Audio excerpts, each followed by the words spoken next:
ওই মাহাদি। কি কি হ্যাঁ কি এখন রোজা রাখতে হয় জানো না? রোজা তো রাখছি, এখন ইফতারি করবো না? এখন ইফতারি তো দুপুর 1টা বাজে।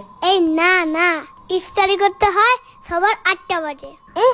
বড় মানুষ সন্ধ্যা বাজে ইফতারি করে, আর ছোট মানুষ 1টা বাজে করতে হয়। ও, কিন্তু আমার আম্মু সকালে একটা চিঠি করছে জানো? হ্যাঁ, আমার আম্মু বলছে কি, উঠো উঠো সেহরি খাবা না, পরে সেহরির বদলে শুধু ভাত খেতে দিছে। এই কারণে ওইটাই তো সে আরি সিহারি। সত্যি? হ্যাঁ হ্যাঁ, ওইটাই তো বললাম আমি। আইতে কলা দিয়ে মাছ খাইছি, অনেক মজা।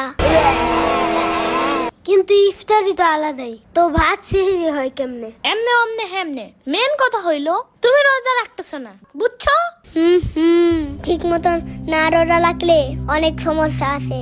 আমাদের ওই বাসার ওই পিচ্চি রোজা না রেখে মিষ্টি খেয়ে ফেলছিল, পরে ওর পেট খারাপ হয়ে গেছে, পরে ওর খালি মাথা চুলকাইতো অনেক। আমার সাম্বার তো ঠিকঠাক মতন রোজা রাখে, তাও ওর পেট খারাপ হয়, সারাদিন খালি মাথা চুলকায়। তার মানে সাম্বার বাচ্চা রোজা।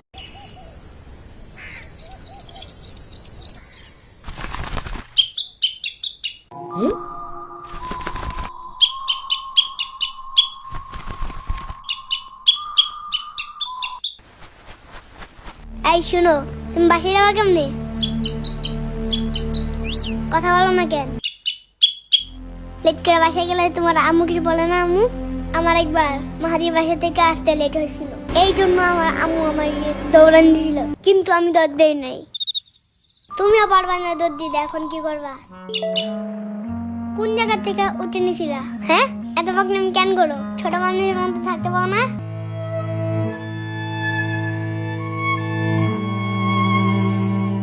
মারা নিয়ে বাসায় রাখতে পারবো না, কারণ আমার আম্মু। না আম্মু, না আম্মু এটা, এই যে, না না এইটা এইটা। শুনো, তুমি কি বিড়ালের সাথে থাকতে পারো? দেখো, আর কিছু করানো নাই।